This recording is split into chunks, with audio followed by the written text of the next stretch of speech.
E lá já em 1948, né, já tinha um avanço gigantesco, né, do capitalismo. O capitalismo já estava esmagando os trabalhadores, né? Isso veio puxado pela Revolução Industrial, né? Mas qual que era esse contexto do cenário europeu mesmo, assim, né? Que eles estavam vivendo na época, assim, um período que o capitalismo ainda era tão jovem, assim, se pode dizer, né? Não está tão estabelecido como a gente hoje em dia a gente já diz, né? Que está no capitalismo tardio e tudo mais. Mas mesmo naquela época que ele ainda estava começando, dando os primeiros passos, já estava acabando com a vida de trabalhadores e trabalhadoras, né? O capitalismo para os trabalhadores deu errado desde que nasceu, né? Nasceu errado já. Ele é uma necessidade histórica, isso é importante colocar, né? O próprio Marx vai dizer que o capitalismo surge, né, a burguesia, né, surge como uma classe revolucionária ali, derrubando o feudalismo, derrubando os senhores feudais. Então, tem um papel importante para a própria humanidade se desenvolver, porque as forças produtivas no feudalismo, né, ou seja, a classe trabalhadora, as ferramentas, as máquinas, elas já estavam muito mais avançadas em relação ao método de produção do feudalismo, com os senhores feudais, com os camponeses, com os servos e tal. Então era preciso, de certa forma, libertar esses trabalhadores, né? Mas, por outro lado, essa libertação também elimina várias condições que o trabalhador tinha, porque, de certa forma, o servo, assim como o escravo, eles tinham uma certa importância para os donos, né? Então, o escravo tinha um valor para o dono dos escravos, né? O servo tinha um valor para o senhor feudal. Já o trabalhador não tem valor nenhum para o capitalista, né? Isso até é uma parte do manifesto, ele coloca isso, né? Essa questão de que o capitalismo vai fazer, né? Ele vai fazer com que a burguesia não tenha condições e não se preocupe em manter a existência do trabalhador. Então, se o trabalhador morrer, o capitalista não faz diferença nenhuma, né? Diferente de um escravo. Às vezes o senhor de escravo matava um escravo, mas o escravo rebelde, o escravo que era mau exemplo, né, Uhum. na visão do dono. Mas era um bem para ele, né? Já para o capitalista, não. Então surge nesse nível de exploração absurda. Então, não muda muita coisa, os trabalhadores trabalhavam 15, 16 horas por dia, né? As crianças trabalhavam, né? Então as crianças eram vistas como pequenos adultos, né? Então não se tinha essa noção de direito das crianças, né? ECA, nunca que existia ECA naquela época, né? Estatuto da Criança e do Adolescente. As mulheres trabalhavam várias horas por dia, né? Então, inclusive, as mulheres e as crianças eram vistas como benefícios porque recebiam menos, né? Podia pagar menos para eles do que pagar para um homem. Né? Então tinha essa diferenciação. Então a classe trabalhadora era altamente explorada e ainda estava aprendendo como se organizar. Né? Então no próprio manifesto eles vão contar a história tanto da burguesia quanto do proletariado. Né? Eles vão explicar essas duas classes. E vai colocar que o proletariado ele surge primeiro se revoltando contra o outro burguês. Né? Assim, ele defende o seu próprio burguês. Tipo assim, ó, aquele burguês que está concorrendo está fazendo a fábrica que eu trabalho falir, então eu preciso atacar aquele cara, porque a fábrica que eu estou precisa continuar funcionando para eu poder trabalhar. Né? Aham. Então, o operário, o proletário, ele não tem a consciência ainda. Né? Ele vai desenvolver a consciência ao longo do tempo. Então, na Europa, você tinha isso, né? O começo das organizações sindicais na Alemanha, né? As trade unions, você vai ter o começo da organização dos trabalhadores na Alemanha, na França, né, que vai resultar na Comuna de Paris e tal. Então você tem as primeiras revoluções, tentativas de revoluções da classe trabalhadora, mas outros países que nem chegavam perto, né? A Rússia, por exemplo, nem se falava em capitalismo na Rússia direito, né? O capitalismo na Rússia vai começar no final do século XIX, né? Então, uma parcela da Europa nem tinha isso. Os Estados Unidos estavam se industrializando nessa época, né? Inclusive com imigrantes, né? Imigrantes saindo da Europa e indo para os Estados Unidos, que o Marx também vai falar disso, dessa importância, né, no manifesto e tal. Então era essa situação de começo de uma organização da classe trabalhadora, né? Revolta contra as máquinas, revolta contra os outros burgueses, né? Então era esse principalmente o aspecto da luta que ainda estava começando a ser uma luta de classes, né? Ainda com pouca compreensão nesse momento. Legal. Deixa eu só, vamos dar uma boa noite aqui pro pessoal que tá no chat aí, Patrícia. Somos uma, pô, Nosso grande amigo aí, Reinilson também. O Rafa tá aí. SBSL TV, não esqueça de falar no final sobre a plenária amanhã com Leonardo Péricles. Boa. Beleza, Valquíria também aí. Boa noite, pessoal.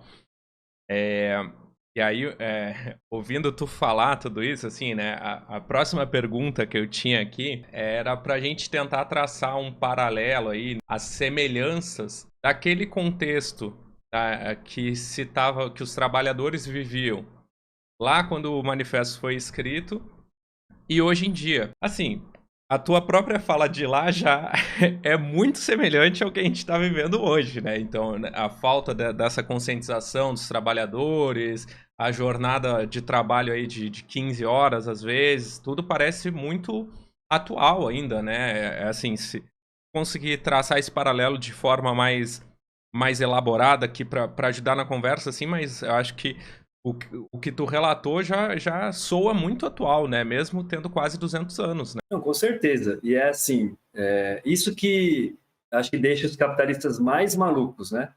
E aí eles têm que inventar um monte de história e mentir, deturpar as coisas, porque o Marx é cada vez mais atual. O Marx tem uma grande genialidade, né? O Marx e o Engels, que é entender a essência do negócio, a raiz do negócio, né? Inclusive tem uma outra frase do Marx que é de um outro texto, né? Que eu gosto bastante de usar, que é, ele fala assim, se a essência e a aparência fossem iguais, a ciência seria desnecessária. O que quer dizer isso, né? Porque é meio filosófico, assim.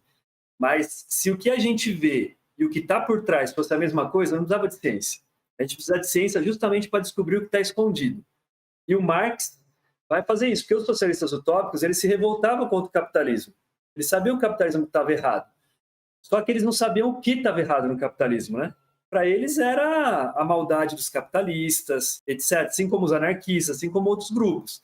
O que o Marx vai fazer é descobrir a essência do capitalismo, que é a mais-valia, que é a exploração do trabalhador, né? Aquele trabalho que a gente trabalha mais para dar o lucro para o patrão. E isso, enquanto não acabar, o Marx vai ser atual. Enquanto existir exploração da mais-valia, não vai ter como você tirar o Marx do jogo, né? Então, porque ele resolveu a essência, ele achou a essência do negócio. Então, ele vai estar sempre atual. E aí, ele vai ter outra frase, né? A história se repete, primeiro como tragédia, depois como farsa. Então, essa questão da pouca consciência da classe trabalhadora, primeiro foi como tragédia, né? Então, a classe trabalhadora aprendendo a se organizar, aprendendo a tomar consciência. Hoje é como farsa. Se você dizer que não tem consciência, por quê? Porque a educação, né? Então, vão lá, destrói a educação para não desenvolver a consciência do trabalhador, né? Da juventude, dos próximos trabalhadores, das novas gerações de trabalhadores. Né? Você vai criar, ou você vai tentar resgatar alguns métodos por exemplo, de trabalho artesanal, esse negócio do empreendedorismo, né? Você vende bolo de pote, então você é empreendedor. É quase girar a roda para trás, né? Você voltar para uma produção artesanal, quando a produção social, a produção industrial é muito melhor. Então, eles vão tentando deturpar, eles vão tentando enganar, desviar o foco para poder a classe trabalhadora não ganhar sua consciência, né? Uma coisa que também eu, às vezes debato com alguns camaradas é como as pessoas tinham orgulho de ser trabalhadores antigamente. Então, por exemplo, eu lembro do meu pai, foi metalúrgico no ABC e tal, e era um orgulho você voltar para casa com, sei lá, com o macacão da empresa, uma camisa, mostrar que você trabalhava numa metalúrgica, numa montadora. Era um negócio de orgulho, assim. O pai queria colocar o filho na empresa para poder continuar trabalhando, porque era orgulho de ser trabalhador. E hoje os caras tentam vender que ser trabalhador é vergonhoso, que você tem que ser milionário, patrão, explorador. Né?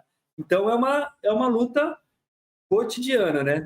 Não dá para dizer que é cíclica, mas é uma luta que se repete constantemente. Desenvolve a consciência, regride, desenvolve de novo. E é isso, assim. E esse orgulho que tu comentou, assim, uma geração passada, tu acha que tem um pouco a ver também com a figura do Lula? Ainda mais no ABC? Cara, isso tinha muito, né? Então, assim, até hoje, você pegar meu pai, os amigos, o pessoal da idade dele, todos são lulistas, né? Assim, Aham. eu aprendi quando era criança e, mano, não podia votar em outra pessoa, não podia votar em outro Caramba. partido, Aham, era votar no Lula, era votar no PT. Por um lado, isso foi muito bom, porque eu aham. vejo gente falando da família, de gente de direita e tal. Na minha família, tem um ou outro ali que é de direita, mas a maioria é classe trabalhadora, assim. Uhum. É orgulho de ser trabalhador e, meu, você tem que trabalhar sempre e, assim, conquistar as coisas por meio do trabalho.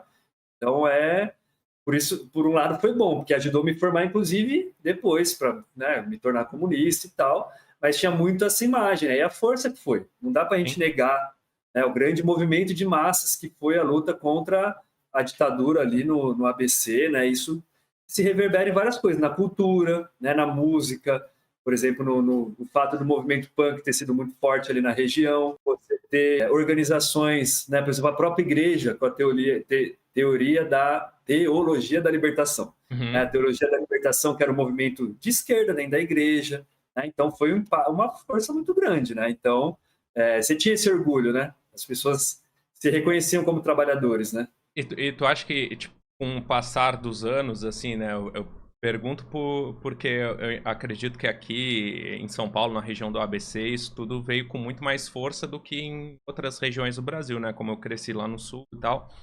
Mas tu acha que com o passar dos anos, assim, as pessoas foram se sentindo traídas por ele? Os trabalhadores, de fato? Ou ainda é um pouco confuso? A galera ainda, tipo, tem saudade lá do Lula do Velho Testamento? Eu acho que uma parte da classe trabalhadora tem essa consciência.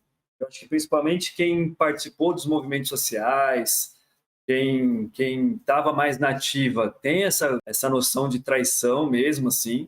Então, muita gente que era do próprio PT ou que era dos movimentos sociais, da base e tal, tem um pouco dessa noção de traição. Mas, por outro lado, uma parte da classe trabalhadora, não. Tanto é que, meu, o cara ganhou mesmo depois de todos os ataques, mesmo depois de ser preso injustamente, que a gente tem que dizer que foi injusto, né? Mas, por exemplo, quando ele foi preso, se entregou, na verdade, né? A gente também tem que dizer isso, que o cara se entregou, foi uma decisão dele. Lá no Sindicato dos Metalúrgicos, local histórico, São Bernardo, nós estávamos lá com a UP, que na época estava começando a UP, né? Isso foi 2018, 2019, 2018, 2019, se não me engano. Mas a gente estava lá com os movimentos e o meu pai foi para a porta do sindicato. Foi lá para defender, né? Então o pessoal não queria deixar ele se entregar. Então tem, por um lado, uma parte mais avançada que entende essa questão da traição, tem uma parte que olha assim, o que dava para fazer, né? É isso. Ele fala e o pessoal acredita. Então ainda ele tem essa força ainda, né? Por tudo que ele representou.